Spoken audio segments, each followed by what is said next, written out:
سلام. القصة اللي غنعاود لكم اليوم عجيبة غريبة. أنا أكيد عمركم سمعتوا بحالها في شي بلاصة، وعمركم تخيلتوا أن قصة بحال هذه ممكن تكون حقيقية، وممكن كاع تقولوا على مولاتها حمقى ومجنونة. مرحبا بكم في قصص الغرفة 13، ويلا نبداو. سميتي حياة، عمري 35 عام، لكن كتبان عندي 50 عام ولا أكثر، بسبب السحر السفلي اللي دارتو لي صاحبتي وما الشوافة. هاد الشوافة ماشي دارت لي سحر اللي خيبني وشرفني بلا وقت، هادي سرقات لي زيني وعطاتو لبنتها، سرقات لي وجهي وشعري وفورمتي وخلاتني ما ساويه والو، واللي شافني تخلع.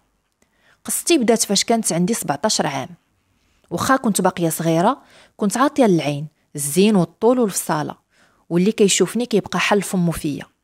المهم اخوتي، العام اللي طلعت فيه الليسي تعرفت على واحد البنت سميتها فدوى، وبصراحه دخلات لي في خاطري من نهار الاول.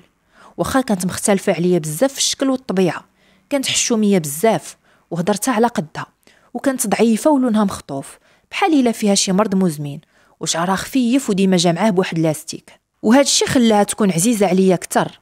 كانت كتجيني مسكينه بحال مهمشه ومحقوره. الحاجه الوحيده اللي كانت كتقلقني من جهتها هي الخدمه ديال امها كانت شوافه. جا واحد النهار عرضاتني فدوى العيد ميلاد ديالها، تما فين شفت امها اول مره، مرا في الخمسينات وكتشبه الفدوى بزاف، كانت لابسه كلشي كحل واش ما بين عينيها.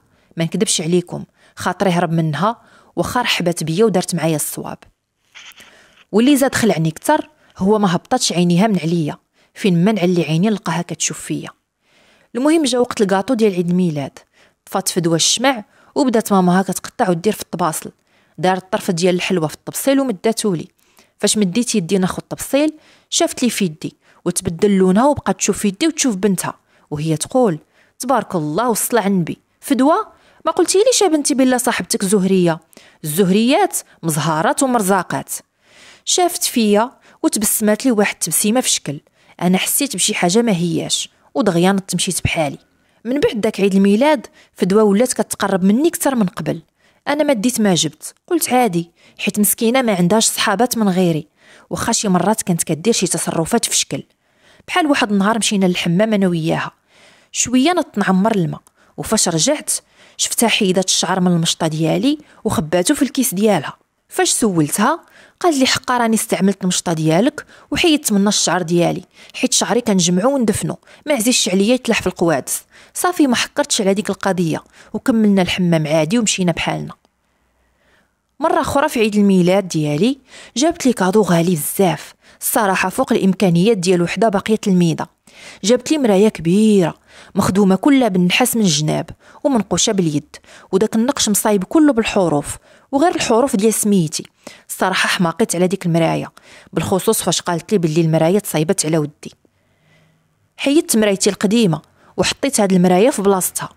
ديك المراية كانت بحال كتجرني لعندها، كنكون كندور في الدار ولا كندير شي حاجه حتى كنلقى راسي واقفه كنشوف فيها، وشي مرات كنوض من الطبله ديال الماكله ونمشي نشوف راسي فيها ونرجع، او كنوض في نص الليل من النعاس نشوف راسي في ديك المرايه.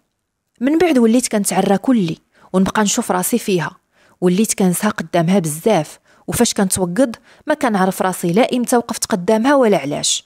وشي مرات كنت كنسمع واحد الصوت بحال التوشويش خارج من داك المرايه، وداك الصوت كيعيط عليا بسميتي.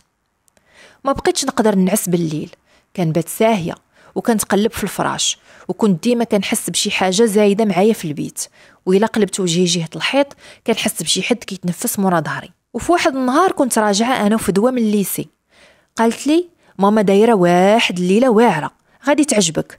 قلت لها ديالاش هاد الليله؟ قالت لي الليله ديال التاجر، كديرها ماما مره في العام، كدير فيها الطبله ديال التاجر وكتجيب فيها جلاله ولا قناوه، وكنبقاو نشطحو ونزدحو حتى الصباح. قلت لها شنو هو التاجر وشنو هي هاد الطبله؟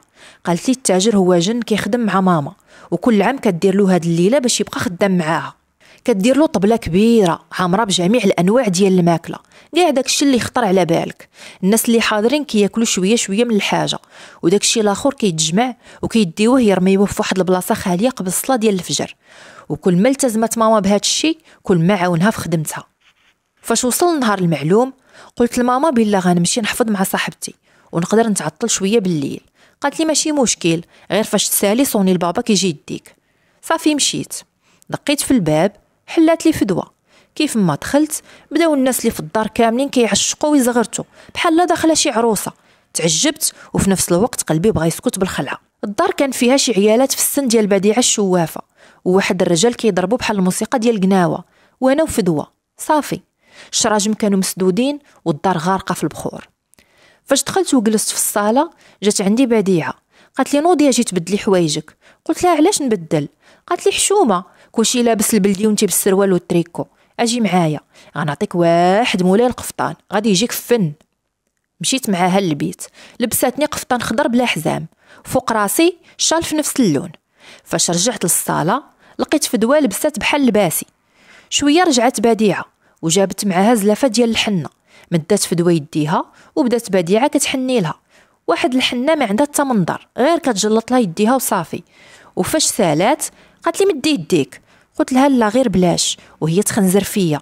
انا خفت منها ولساني تعقد، ما قديت نطق بوالو، ومديت لها يدي وحنات لي نفس الحنه ديال بنتها.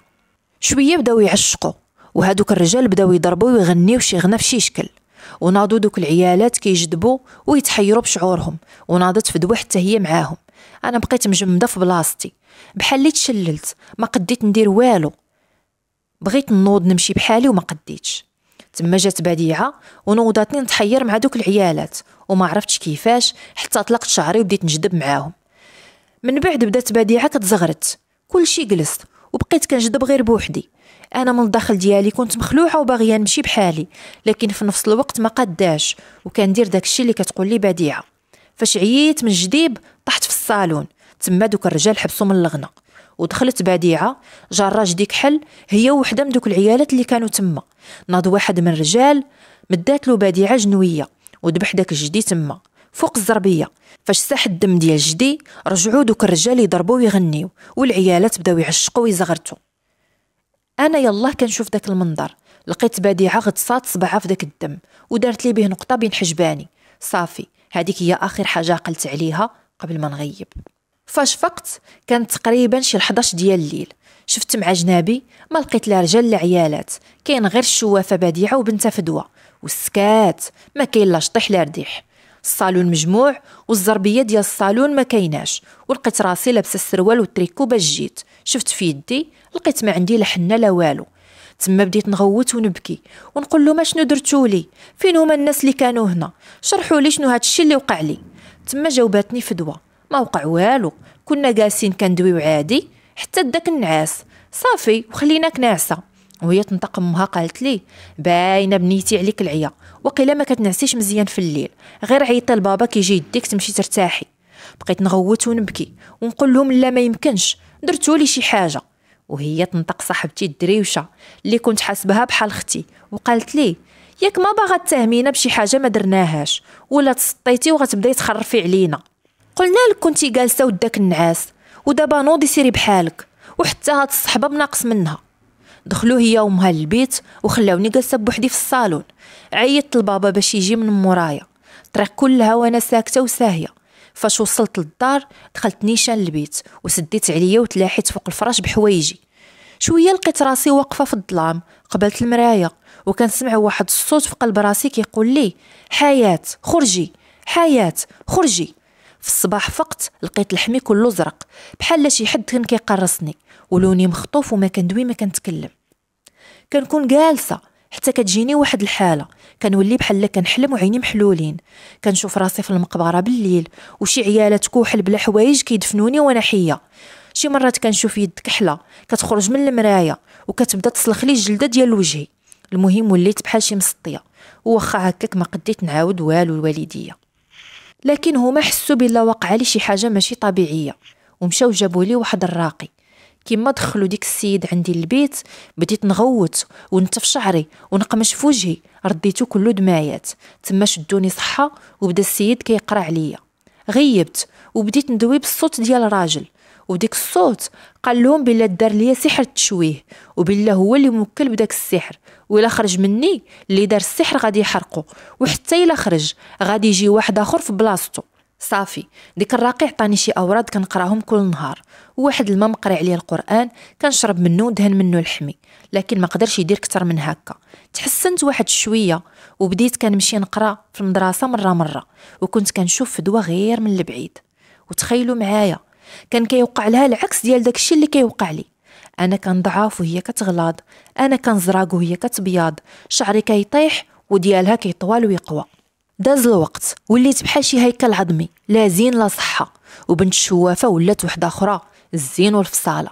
حتى جا الصيف وسمعت في الحومه بلا كتوجد لعرسها، تزوجها واحد السيد من السعوديه وكساها بالذهب من راسها لرجليها.